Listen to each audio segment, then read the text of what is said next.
Hi friends, అందరికీ నమస్కారం. అంజలి కథలకి స్వాగతం. అమృత కలశం 35వ భాగం. ఫకీర్కి నాగిని తన వృత్తాంతాన్ని చెబుతూ ఉంది. సహబాష్, తర్వాత ఏం జరిగింది అడిగాడు ఫకీరు. చెల్లెలు చందన కోరిక తిరస్కరించలేకపోయాడు ఇంద్రదూత. ఎత్తుకు ఎత్తు వేశాడు. అటు ఇంద్రుని కోరిక తీరాలి, ఇటు తన చెల్లెలు చందన ఆశయము నెరవేరాలి. పని జరిపితే మహేంద్రుడు తన శక్తుల్లో 4వ వంతు ఇంద్రదూతకు ధారపోస్తాడు. అందరి ఆశయము ఈడేరింది అవుతుందని తలిచాడు. వెంటనే భూలోకం చేరి దొంగగా పరిత్యాగి మహర్షి అర్ధాంగి భగవతి నారచీరను అపహరించి తెచ్చాడు. ఆ చీరను తన చెల్లెలు చందనకు కట్టబెట్టి తన శక్తితో భగవతిగా మార్చి మహేంద్రుడికి చూపించాడు. అనుకున్న విధంగా తన శక్తుల్లో 4వ వంతు శక్తిని ఇంద్రదూతకు ధారపోశాడు. చందన ఇంద్రుడు శారీరక సంబంధాన్ని కలిగించుకున్న సమయంలో తన చీరను ఎవరో అపహరించిన వార్త గుర్తించి సర్వము గుర్తించింది భగవతి. వెంటనే తన చీరను ధరించి తన రూపములో ఇంద్రునితో కులుగుతున్న చందనను శపించింది. అప్పుడు ఫకీరు ఇలా అన్నాడు. ఆ శాప ఫలితమే చందన కళ్ళు పోయాయి. ఆమెకు కళ్ళు తెప్పించాలని ఇంద్రదూత విశ్వ ప్రయత్నము చేస్తూ ఆ నిమిత్తంగానే స్వర్ణ అనే సుందరాంగిని బంధించాడు. నేత్రదానానికి ఆమె అంగీకరించలేదు అని చెప్పాడు. నాగిని ఆశ్చర్యంతో ఫకీరు మీద దృష్టిని నిలిపింది. తర్వాత కథలో కొంతవరకు నేను పాత్రధారినే, కానీ ఆ కథని నీకు చెప్పడం అనవసరం. తర్వాత ఏమైందో చెప్పు అన్నాడు తిరిగి ఫకీరు. ఆ సందర్భంలో మళ్ళీ నేను దేవలోకానికి వెళ్ళి ఇంద్రదూతను కలుసుకున్నాను. అప్పటికే మంత్రపుష్పం తీసుకుని చందన భూలోకానికి చేరినట్లు, అమృత కలశాన్ని భూలోకవాసులు ఎవరో అపహరించినట్లు, స్వర్గానికి వచ్చిన ఇబ్బందులు తీరాక నన్ను తప్పక వివాహం చేసుకుంటానని అన్నాడు. అప్పటి నుంచి నేను భూలోకంలోనే చందన కొరకు వెతుకుతున్నాను. కొంతకాలం అయ్యాక చూస్తే నేను ప్రేమించిన ఇంద్రదూత చెట్టునందు బంధించబడి ఉన్నాడు. ఏమిటని అడిగాను. తను అమృత కలశాన్ని చేజెక్కించుకున్నానని, చందనను చూడగలిగానని అన్నాడు. ఆ సమయంలోనే ఊహించని స్థితిలో తన చెట్టు మధ్యన బంధించబడినట్లు చెప్పాడు. చందన ఏమైందో నన్ను చూడమన్నాడు. మంత్రపుష్పం తనకు తాకిస్తే తన రూపం తనకు వస్తుందని చెప్పాడు. ఆనాటి నుంచి రుద్రభూమిలో నివాసం ఏర్పరచుకొని నాగలోకానికి వెళ్లకుండా చందన కొరకు గాలిస్తున్నాను. చందన ఆచూకీ చిక్కలేదు. నేను నాగలోకానికి చేరకపోవడంతో నా తండ్రి నాగసంధుడు నన్ను వెతుక్కుంటూ వచ్చి భూలోకంలో నన్ను చూశాడు. దివ్యదృష్టితో సర్వము తిలకించాడు. నాగలోకానికి వెళ్లేటందుకు నేను తిరస్కరించడంతో ఒక్క రూపాన్ని మార్చుకునే శక్తి మినహా నా వద్దనున్న శక్తులు పనిచేయకుండా చేసి వెళ్ళిపోయాడు. కన్యగా నాగలోకం చేరితే నా శక్తులు నాకు తిరిగి వస్తాయన్నాడు నా తండ్రి. ప్రేమించినవాడు ఆపదలో చిక్కుకున్నందున నిరాకరించి తండ్రి ఆగ్రహానికి గురయ్యాను. అప్పటి నుంచి భూలోకంలో ఆ రుద్రభూమిలో పుట్టనే నివాసంగా చేసుకుని ఉండిపోయాను అంది. అయితే రుద్రభూమిలో శవదహనం చేస్తూ ఉన్న వృద్ధురాల్ని ఎందుకు కాటివేసి చంపావు అడిగాడు. ఆ సమయంలో అతని కళ్ళలో అతనికి తెలియకుండానే ఎర్ర చీర కనిపించింది. దేనికోసమైతే వెతుకుతున్నానో ఆ మంత్రపుష్పము ఆ వృద్ధురాలి చేతిలో ఉంది. అది చేజెక్కించుకోవాలంటే ఆ సమయంలో అంతకన్నా ఏం చేసినా ఉపయోగం లేదనిపించింది. కాటు వేశాను.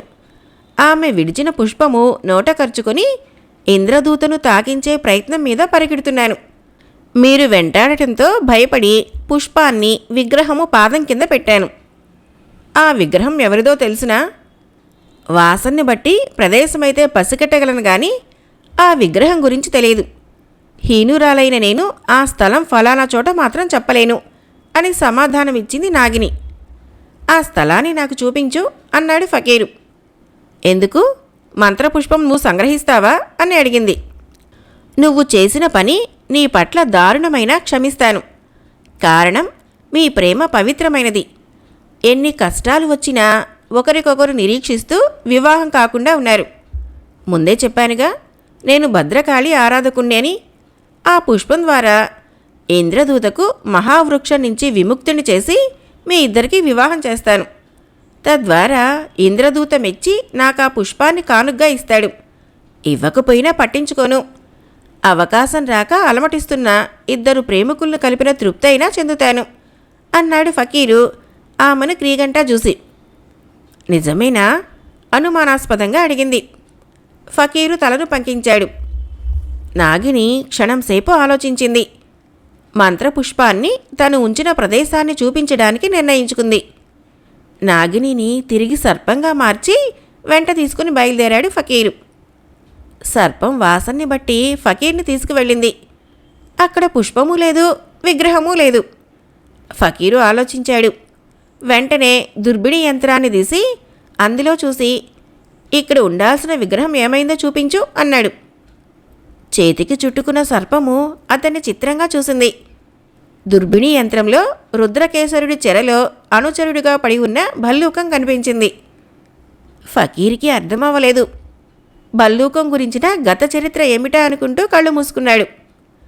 2 క్షణాలు ఆలోచించి పెద్ద పెట్టున వికటాట్టహాసం చేశాడు. సర్పానికి ఆ నవ్వులోని ఆంతర్యం తెలియలేదు. కళ్ళప్పగించుకొని చూస్తున్నది. ఆ పుష్పము ఒక శాపగ్రస్తుడికి నిజరూపాన్ని ఇచ్చింది. అతను స్వర్గం చేరగా మంత్రపుష్పము మహేంద్రుడు స్వాధీనపరుచుకుని అతన్ని ఎలుకబంటిగా మార్చాడు అని మరొకసారి పెద్ద పెట్టున నవ్వాడు. అతని చేతికి చుట్టుకున్న సర్పము నిరుత్సాహపడింది. ఫకీరు గుహలోకి అడుగుపెట్టాడు. పెద్ద పెట్టున నవ్వి సర్పాన్ని తిరిగి నాగినిగా మార్చాడు. నన్ను మళ్ళీ ఎందుకు తీసుకొచ్చావు అడిగింది. చేతికందిన చిలకను విడిచిపెట్టడం ఇష్టం లేక గర్వంగా అన్నాడు. ఇచ్చిన మాట మర్చిపోయావా? నాగిని అడిగింది. నువ్వు నా తల్లిని కాటు వేసి చంపావు. అందుకనే నేను నీ మీద పగ తీర్చుకోవాలని వెంటబడ్డాను. నువ్వు నోట కరిచిన పుష్పం గురించి నాకు తెలీదు. తెలుసుకోవాలన్న కోరిక వలన తాంత్రికంగా ఏమైనా చెప్పవచ్చును. అయినా మాంత్రికుల మాటకు విలువ ఉంటుందనే నమ్మటము నీ అవివేకము అని నవ్వాడు. నువ్వు నా తల్లిని చంపిన హంతకురాలివి అయితే అయ్యావు. నీ మీద నాలో రగిలిన పగను నీ అందం తుడిచివేసింది.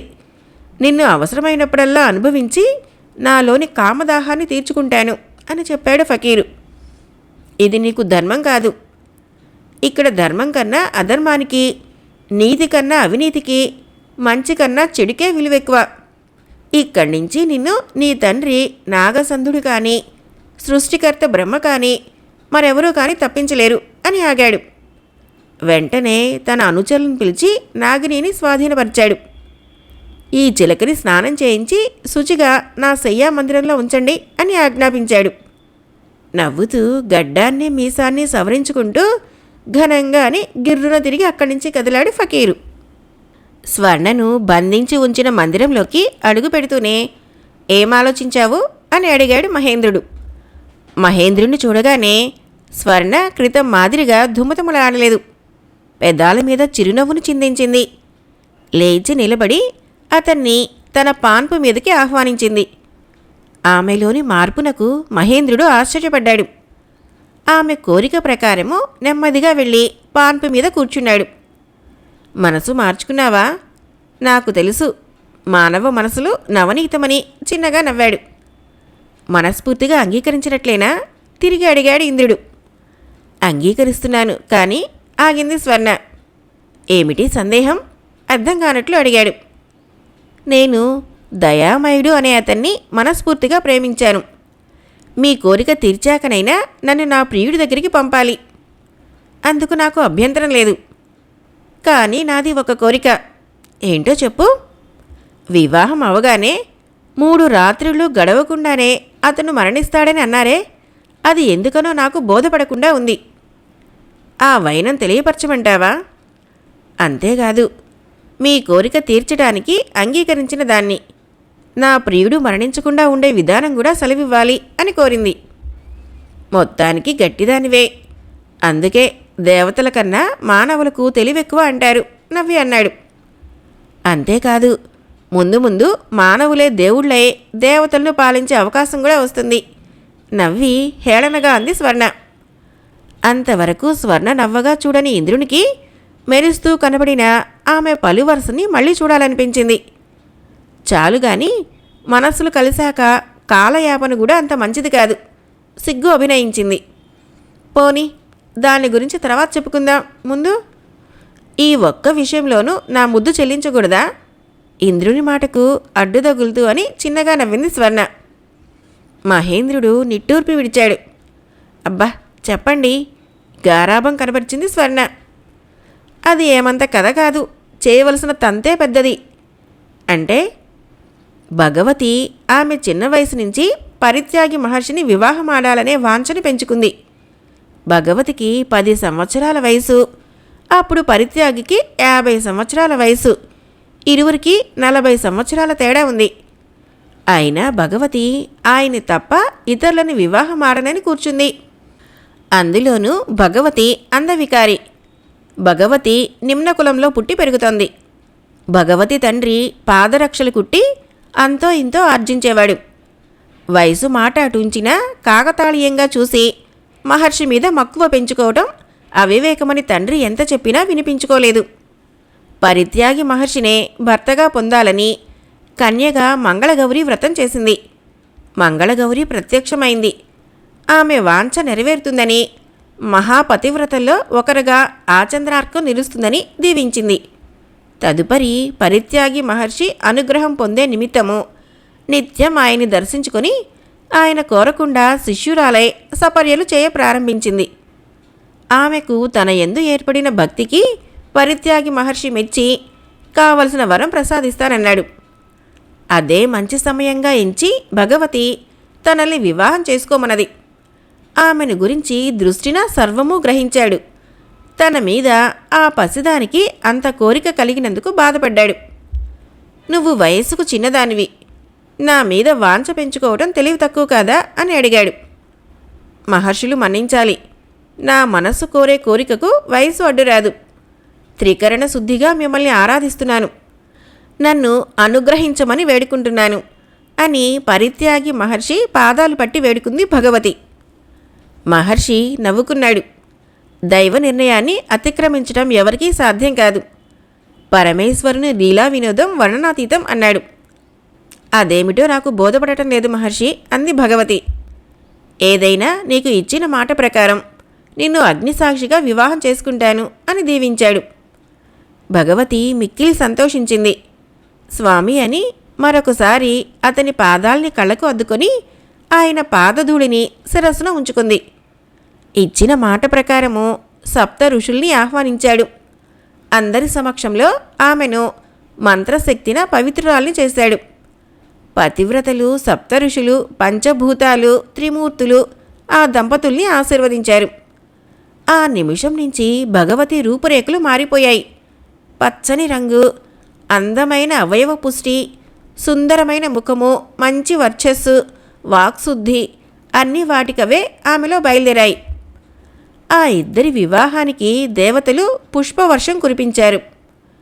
3వ నాడు సంధ్యా సమయంలో ఆ ఇద్దరు నదీ ప్రాంతాన ఉత్సాహపూరితులై విహరిస్తున్న సమయంలో దయామయుడు వాళ్ళను చూశాడు. వయసు భేదంని పాటించకుండా ఆ ఇద్దరు వివాహం చేసుకున్నందుకు హేళన చేసి మాట్లాడాడు. మనస్సు కోరిన వారి వివాహానికి వయసు అడ్డం రాదు అన్నాడు పరిత్యాగి మహర్షి. దయామయుడు పెద్ద పెట్టున నవ్వాడు. చక్కని రూపసంపద కలిగిన పడుచువి. ఈ వృద్ధుడు ఎంత మహర్షి అయినా పెళ్లాడినందువలన ఉపయోగమేమిటి? మనస్సు వేధించే కోరికలు తీరవు, సరికదా? వయస్సుతో పెరిగే వాంఛలు తీరక అలమటిస్తావు. అంత చక్కని దానివి, ఇంతకన్నా సుందరమూర్తి లభ్యపడలేదా? వృద్ధుడు నీ కాళ్ల పారాణి ఆడకముందే మరణిస్తాడు అని దయామయుడు అనగానే పరిత్యాగి మహర్షి ముఖ కవళికలు మారుతున్నాయి. అనవసరమైన విషయంలో జోక్యం కలిగించుకుంటున్నావు భగవతి అంది. జోక్యం కాదు, నీ మీద దయ. ఆ వృద్ధ మహర్షి నీకు ఎలాంటి సుఖాన్ని ఇవ్వలేడు. అతను మరణించి జీవితాంతము నిన్ను ఏడ్పించడం ఖాయం అన్నాడు దయామయుడు. మూర్ఖుడా, అవసరం ఉండని విషయంలో జోక్యం కలిగించుకొని తపస్సాలుల్ని అవమానపరిచిన కారణంగా వివాహం అయిన 3 రోజులకు నువ్వు మరణిస్తావు అని శపించాడు మహర్షి. దయామయుడు నిశ్చేష్టుడైనాడు. తన తప్పు తాను తెలుసుకొని క్షమాపణ కోరుకున్నాడు. మహర్షి శాంతించాడు. పశ్చాత్తాపం మానవుణ్ణి పవిత్రుణ్ణి చేస్తుంది. అయినా ఇచ్చిన శాపాన్ని ఉపసంహరించుకునే శక్తి నాకు లేదు అని అన్నాడు. దయామయుడు ఏమీ చేయలేకపోయాడు. తను చేసిన తప్పిదానికి చింతించాడు. తిన్నగా అదే ఆలోచనతో నివాసానికి వెళ్ళాడు. ఈ సంగతి ఎవరికీ చెప్పకుండా తనలోనే ఉంచుకున్నాడు. క్రమేపీ దాని గురించి పట్టించుకోలేదు, పూర్తిగా మర్చిపోయాడు అని చెప్పాడు స్వర్ణకి మహేంద్రుడు. స్వర్ణ రెప్పపాటు కాలం ఆలోచించింది. ఆయన రక్షించబడాలంటే ఏం చేయాలి? మహేంద్రుడిని ఉద్దేశించి అడిగింది స్వర్ణ. అందుకు రెండు మార్గాలున్నాయి. మొదటిది, వివాహం కాకుండానే నువ్వు నీ ప్రియుణ్ణి తీసుకొని జీవనదులన్నింటిలోనూ స్నానం చేయించాలి. అది వల్ల కాకపోతే ఒక మహాసాధ్విని మెప్పించి ఆమె నుంచి వరం పొందాలి అన్నాడు ఇంద్రుడు. స్వర్ణ తీవ్రంగా ఆలోచిస్తున్నది. ఉండిండొకసారి మహేంద్రుణ్ణి చూస్తున్నది. దిగులు పడకు, ఈ రెండింటినీ మించినది మరొకటుంది. నాగలోకం నుంచి సంజీవని మూలికను తెచ్చి అది చూర్ణం చేసి తినిపించాలి అని చెప్పాడు ఇంద్రుడు. స్వర్ణ ఆలోచిస్తూనే తలూపింది. నీకు శ్రమ లేకుండా ఆ మార్గం చూపిస్తాను. అనుకున్న విధంగా నువ్వు నా దానివి అయి కోరిక తీర్చు. అనంతరము నువ్వు ఎక్కువ శ్రమ పడనవసరం లేకుండా చిటికల మీద ఆ ఏర్పాటు నేనే చేస్తాను అన్నాడు. ఆ ఏర్పాటు ఏమిటా అని ఆలోచించింది. ఏమైనా తను మహేంద్రుడికి లొంగే అభిప్రాయం కానీ ఆ ఉద్దేశం కానీ లేదు. ఇంతలో ఇంద్రుడు లేచి సమీపించి ఆమెను కౌగిల్లోకి తీసుకోబోయాడు. స్వర్ణ విసురుగా అవతలకు తప్పుకొని తన నిరాకరణను తెలియపరిచింది. మూర్ఖురాల, నన్నే మోసం చేయాలని ప్రయత్నిస్తావా? పళ్ళు కొరికాడు. స్వర్ణ పెద్ద పెట్టున నవ్వింది. నువ్వు తెలివి తక్కువగా నమ్మావని నేను నీ మాటల్ని నమ్ముతానా? నువ్వే అన్నావుగా, మీ దేవతల కన్నా తెలివిగలవాళ్ళని. అసలు కథ తెలుసుకునేటందుకే నేను ఎత్తివేశాను. నా ఎత్తుకు చిత్తై నిన్నెవరు చెప్పమన్నారు? ఎన్నడూ కూడా మానవ కాంతల మీద ఆశ పెట్టుకోవద్దని హెచ్చరిస్తున్నాను. ఇప్పటికైనా నీ తప్పు తెలుసుకుని నన్ను ఇక్కడి నుంచి పంపించేయి. నీ గౌరవాన్ని దక్కించుకున్న వాడివైతావు అని చెప్పింది ఆవేశపూరితిరాలై. ఇంద్రునికి భరించరాని ఆగ్రహం అప్పటికప్పుడే వచ్చింది. పళ్ళు కొరికాడు. మూర్ఖురాల, మహేంద్రుడితోనే పరాచకమా? నీ బ్రతుకంతా ఇక్కడే కుములు. ఇటు నాకు కాకుండా అటు నువ్వు ప్రేమించిన చపలాయికి కాకుండా నిత్కృష్టపు బ్రతుకు అంటూ శపించాడు. ఆ మరుక్షణము దేవదూతలు ఆమె మందిరం చుట్టూ నిలిచారు. ఇంద్రుడు ఆవేశాన్ని అణుచుకుంటూ అక్కడి నుంచి వెళ్ళిపోయాడు. జంగిగా వికృత రూపంలో ఫకీర్చే మాయామహల్లో కావలి ఉన్న యోగినిని రక్షించే నిమిత్తము బయలుదేరి వెళ్లిన ప్రసన్నపాలు, మర్కటేశ్వరులు చెట్టునందు బంధించబడి ఉన్న ఇంద్రదూత వద్ద నుంచి తిన్నగా యోగానంది మహర్షి చెప్పిన సందేశానుసారం వెలగలేరు నదీ తీరాననున్న చలువరాతి కొండను చేరుకున్నారు. కొండ దగ్గర నిర్మానుష్యంగా ఉంది. చుట్టూ చూసి కొండ వెనక భాగానికి వెళ్ళబోతున్న సమయంలో కొండంత వికృతాకారం గల ఇద్దరు స్త్రీలు కొండ పైభాగం నుంచి ప్రసన్నపాలు, మర్కటేశ్వరుల మీదకు దూకారు. వాళ్ల అరుపులకు లోకమే ప్రతిధ్వనిస్తున్నట్లు అనిపించింది. ప్రసన్నపాలు వాళ్ల మీదకి కత్తిని దూశాడు. కొండ రాళ్లను పెగిల్చి ఆ రెండు ఆకారాలు ప్రసన్నపాలు, మర్కటేశ్వరుల మీదకు విసురుతున్నారు. మర్కటేశ్వరుడు గబగబా కొండపైకి పరిగెత్తి బండలను దొర్లించసాగాడు. ఇరుపక్షాల మధ్య చాలాసేపు పోరాటం జరిగింది. ఆ ఆకారాల్ని వదుల్చుకునేది ఎలాగో తెలియని స్థితి ఏర్పడింది. ప్రసన్నపాలు క్షణము పరబ్రహ్మ మహర్షిని తలుచుకున్నాడు. వెంటనే అతనికి ఉపాయం తట్టింది. ప్రసన్నపాలు ఆ రెండు ఆకారాల ముందు నిలబడి నమస్కరించాడు. ఆ ఆకారాలు ఉబ్బి తబ్బిబ్బయ్యాయి. తమకు నమస్కరించేవాళ్లు లేరని అంతవరకు అనుకున్న ఆ ఇద్దరికీ దిగులు తీరినట్లు అయింది. ఎక్కడికి పోవాలి? ఒక ఆకారం అడిగింది. ఫకీర్ గారిని చూడాలి. కొండ మీద నుంచి గబగబా క్రిందకి దిగుతూ అన్నాడు మర్కటేశ్వరుడు. ఎందుకు? అడిగింది రెండో ఆకారం. ఆయన క్రిందటి జన్మలో మా ముత్తవ్వ తల్లి మేనమామ ఉంపుడు కత్తెకు మరిది కొడుకు అన్నాడు మర్కటేశ్వరుడు. అతను చెప్పిన వరుస ఆ ఇద్దరికీ అర్థం అవ్వలేదు. ఒకరినొకరు చూసుకున్నారు. అది సరే కానీ మరెక్కడో మాయామహల్ ఉందట, ఎక్కడా? ప్రసన్నపాల్ అడిగాడు. అది నీకెందుకు? అడిగింది ఒకతి వెకిలిగా నవ్వి. చూడాలని వచ్చాను ప్రసన్నపాల్ అనగా, మమ్మల్ని తను సృష్టించిన మహల్ని చూసే నిమిత్తం రమ్మని ఆహ్వానించింది ఫకీరుగారే. ప్రసన్నపాల్ని చూసి ఆకారంతో అన్నాడు మర్కటేశ్వరుడు. మరి ఆ సంగతి ముందు చెప్పలేదేం అని పక్కనున్న మరో స్త్రీ ఆకారాన్ని చూస్తూ, చూపించవే ఆ మహల్ని అన్నది. మేము చూపించినా ఫకీరు అనుమతి పొందనిదే అది కనపడదు కదా అన్నది రెండో ఆకారం. ఎలాగో తంటాలు పడి మేం చూస్తాంగా ప్రసన్నపాల్ అన్నాడు. అయితే విను, ఆ వెనక పక్క ద్వారం ఉంది, దాని గుండా లోపలికి పొండి, ఫకీర్ని తలుచుకోండి, అనుచరుడు తిన్నగా అతని వద్దకు తీసుకుని వెళ్తాడు, ఆయనే ఈ మహల్ని చూపిస్తాడు అన్నది స్త్రీ. నువ్వు చెప్పింది అబద్ధం అన్నాడు మర్కటేశ్వరుడు. నిజమో అబద్ధమో మాకు తెలీదు, మాకు తట్టిన సలహా మేమిచ్చాం, వెళితే వెళ్ళండి, లేదా వెనక్కి తిరిగి వచ్చిందాన్నే దయచేయండి అన్నది రెండో ఆకారం. అంతేలే, అదేదో మేమే చూసుకుంటాంలే, పద మర్కటేశ్వర అని అతని భుజం మీద చెయ్యి ఉంచాడు నవ్వుతూ ప్రసన్నపాల్. మర్కటేశ్వరుడు సరే అని తలను పంకించి ఇకిలిస్తూ ఆకారాల్ని చూశాడు. ఏ మొహన్రా నాయనానిది, ఆ మూతిపళ్ళు చూడటానికి ముద్దొస్తున్నాయి కదరా మర్కటేశ్వరిని ఉద్దేశించింది ఆ స్త్రీ ఆకారం. రెండో ఆకారము ఫక్కున నవ్వింది. మీ ఆకారాలు, మీ పళ్ళు, నెత్తిమీద కొమ్ములు, నోట్లో కూరలు, మీరు వద్దన్నా మరీ ముద్దొస్తున్నారు, తిరిగి వచ్చాక మనం తనివి తీరా ముద్దులు పెట్టుకుందాంలే అన్నాడు మర్కటేశ్వరుడు. వికృతాకారం గల స్త్రీలు పెద్ద పెట్టున నవ్వారు. ప్రసన్నపాలు, మర్కటేశ్వర్లు కూడా నవ్వుతూ గుహలోకి వెళ్లే మార్గం దగ్గరికి వెళ్లారు. వాళ్ళు ప్రతి గడియ జాగ్రత్త తీసుకుంటున్నారు. అయినా వాళ్లకు తెలియకుండానే ఐరావతమంత ఎత్తు కలిగిన కుక్క విసురుగా ప్రసన్నపాల్ మీదకు ఉరికింది. కుక్కను చూసి మర్కటేశ్వరుడు అదిరిపడ్డాడు. ప్రసన్నపాల్ దానితో పెనుగులాడుతున్నాడు. కానీ ఎంతకీ దాన్నించి తప్పించుకోలేకపోతున్నాడు. మర్కటేశ్వరుడు కంగారు పడిపోతున్నాడు. మిత్రమా, కుక్క కాటికి చెప్పు దెబ్బ అన్నారు, కాలి చెప్పు తీసి చావు మోదు అని అరిచాడు వెనక నుంచి మర్కటేశ్వరుడు. ప్రసన్నపాల్ని విడవకుండా పట్టుకుంది. అతను పోరాడుతూ పరబ్రహ్మ మహర్షిని తలుచుకున్నాడు. ఆ రెండో నిమిషమందు అతని మెదడులో మెరుపులా మెరిసింది ఒక ఆలోచన. నీ భార్యని ఫకీరుకు అప్పగించి కావలా కాస్తున్నావా కుటిలసేన్ అన్నాడు ప్రసన్నపాల్. కుక్క ఆగిపోయింది. ప్రసన్నపాల్ని చూసింది. ఇక భయం లేదులే, మేం వచ్చాంగా మర్కటేశ్వరుడు సమీపిస్తూ అన్నాడు. కుక్క వాళ్ళ ముందు పిల్లిలాగా పడుకొని లోపలికి వెళ్ళమన్నట్టు కళ్ళతో చూసింది. ప్రసన్నపాలు, మర్కటేశ్వర్లు నవ్వుకుంటూ పరబ్రహ్మ మహర్షి ఆత్మకు నమస్కారం చేసుకుని తిరిగి లోపలికి అడుగుపెట్టారు. ఆ ఇద్దరూ దిక్కులు చూస్తూ నడుస్తున్నారు. పెద్ద పెట్టున ప్రళయం సంభవించినట్లు వికటాట్టహాసం వినిపించింది. ప్రసన్నపాలు, మర్కటేశ్వర్లని ఏదో శక్తి పెద్ద సర్పంలాగా చుట్టుకుంది. అప్పటికప్పుడే వాళ్ళ వంటి మీద స్పృహ తప్పింది. అమృత కలశం 35వ భాగం సమాప్తం.